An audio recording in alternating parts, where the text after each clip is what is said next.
Өңіріміздегі тарихи мұрағаттар сақталған сәулетті ғимараттардың бірі Абылай хан резиденциясы. 1765 жылы Ресей үкіметінің ұйғарымымен Абылай ханға бір қабатты ағаш үй тұрғызылады. Бастапқыда ағаштан өрілген қамалды бір кездері өрт шалып, оның орнына 1824-1829 жылдары екі қабатты әскери кірпіш үй тұрғызылған. Алайда 90 жылдары бұл ғимарат қараусыз қалып кетті. Кейін 2005-2008 жылдары мемлекеттік мәдени мұра бағдарламасы аясында қайтадан қалпына келтіруге мүмкіндік туды. Ғимаратқа күрделі жөндеу жұмыстары жүргізілді. 2008 жылы Абылай хан резиденциясы елбасы Нұрсұлтан Назарбаевтың қатысуымен 21 тамыз күні ресми түрде ашылды. Бар ғұмырын ат үстінде өткерген құрметті хан туралы құнды деректің барлығы осы үйде орналасқан. Сондықтан біздің осы ағартушы зиялы қауым өкілдері түрлі зерттеулер жүргізіп, іздеу жұмыстарын жүргізіп, Ресей мұрағаттарынан дәлел ретінде құжат тапқан болатын. Яғни Абылайдың бір қабатты үй болды, жанында қосымша үйлер болды деген, жаңа моншасы, құдығы, шошаласы бар жанында тұрмысқа байланысты. Және де моншасы кеңсе үйменен қонақ күтетін үйлер болған, осындай дәлел құжаттамасы табылған болатын. Яғни генерал-майор Девицаның Шпрингерға жазған хаты, яғни 1765 жылы Абылай ханға арналып үй салынсын деген толық нұсқасымен хаты бар қосымша. 2005 жылдан 2008 жылдар аралығында мемлекеттік мәдени мұра бағдарламасы бойынша мемлекеттік бюджеттен 606 миллион теңге қаржы бөлініп, ғимаратты жөндеу жұмыстарына жүргізген болатын. Қазіргі таңда мінеки экспозициямыз біздің 4 залдардан тұрады.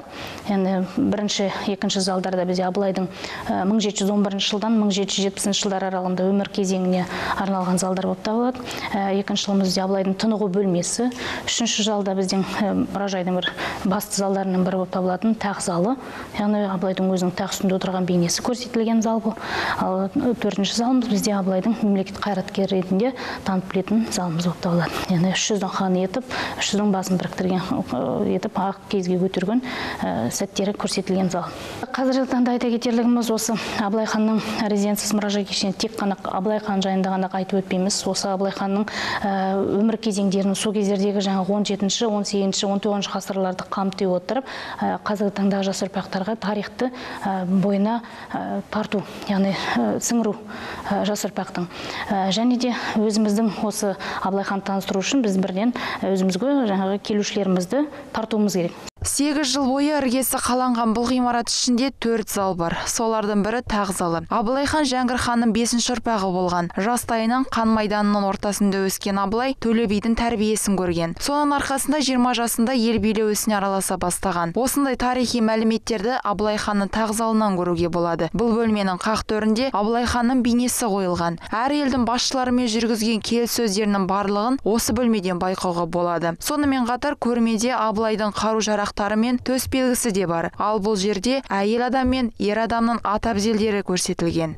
Это у нас тронный зал Абылай хана. Бұл Абылайдың тақ залы. Бұл жердегі басты назар Абылай ханның мүсініне түседі. Бұрынғы деректерге сүйенсек, Абылай ханның бойы орташа, иықты, сымбатты болған. 7 тілді білген. Домбырада ойнап бірнеше күй шығарған. Оның авторлығымен 20-дан астам күй бар. Солардың ең танымалы Шанды Жорық. 20 жасында атаққа ие болып отбасын құрған. 12 әйелден 70 баласы болған. Бұл залда сонымен қатар төрде кілемді де көруге болады. Ол кілемнің ерекшелігі астыңғы жағы жоқ. Ол қазақ халқының шексіздігі білдіреді. Қазақ батырларының ат әбзелдері мен қару-жарақтары да бар. Абылайдың ерекше жәдігерлерінің бірі оның алқасы мен мөрі бар сақинасы. Сол сақина арқылы ол бұрынғы келіссөз құжаттарына мөр қойып отырған. Өкінішке орай бұл жәдігерлердің түпнұсқасы сақталмаған. Бұл көрмеде тек көшірмесі ғана қойылған. 1871 жылы Әбілмәмбет қайтыс болғаннан кейін 300-дің басын қосып Абылай ханды хан етіп сайлайды. Абылай хан Ресей және Қытай империяларымен дипломатиялық сауда-саттық қарым-қатынасын орнатады. Абылай хан қайтыс болғаннан кейін салт бойынша 40 күн өткен соң оның үлкен ұлы Уәли Сұлтан хан болып сайланады. Келесі бөлме Абылай ханды ұлы мемлекет қайраткері, данышпан саясаткер, сауатты дипломат, талантты қолбасшы, даңқты ел билеуші ретінде тани алатын материалдармен жабдықталған.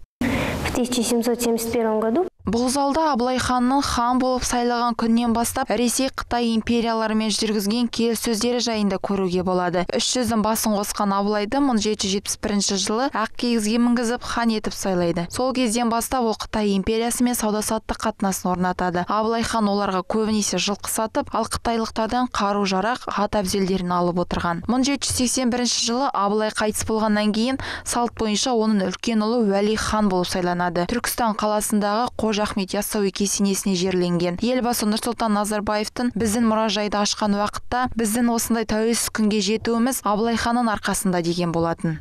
Тынығу залында Абылай ханның жеке бөлмесін, сонымен қатар қонақ бөлмесін көруге болады. Абылайдың жатқан кереуеті, киім ілгіштері, әртүрлі төсек орындар барлығы сол кездегі тұрмыс жағдайын көрсетіп отыр. Қонақ күтетін бөлмедегі ерекше заттардың бірі кебеже сандықта тұр. Ол бұрынғы заманда тағамдарды суыту үшін қолданылған. Сонымен қатар үстелде қымыз құятын ыдыстардың да түр-түрін көруге болады. Мы с вами находимся в покоях Абылай хана. Бұл зал мұражай ішіндегі ең қызықты залдардың бірі. Себебі бұл жерде Абылай ханның күнделікті өмірде қолданған заттары көрсетілген. Абылай ханның кереуеті сол кезде бас пен аяқтың деңгейі бір қалыпта жатса, қан айналым жүйесі дұрысталып адамға күш-қуат берген. Сонымен қатар шымылдық, киім ілгіш және де дөңгелек үстелдер де бар. Ағаштан жасалған сандықтар, қазақи ою-өрнектермен безендірілген тор көрпелер де баршылық. Ең керемет заттардың бірі бұл ешқандай шеге қағылмай жасалған кебеже сандық. Осындай заттарды көре отыра біз бұрынғы қазақ халқының тұрмысын көре аламыз. 90 жылдары ешкімге керек болмай қалған ғимарат қазіргі таңда өңіріміздегі ең беделді сәулеттік ғимараттардың біріне айналып отыр. Алдарыңызда тұрған ескерткіш Қазақстанға белгілі мүсінші Қазбек Сатыбалдиннің қолына шыққан туынды. Бұл туындының жалпы тұғырының салмағы 81 тоннаны қамтыса, үстіндегі тұрған Абылайдың ескерткіші 7 тоннаны қамтиды.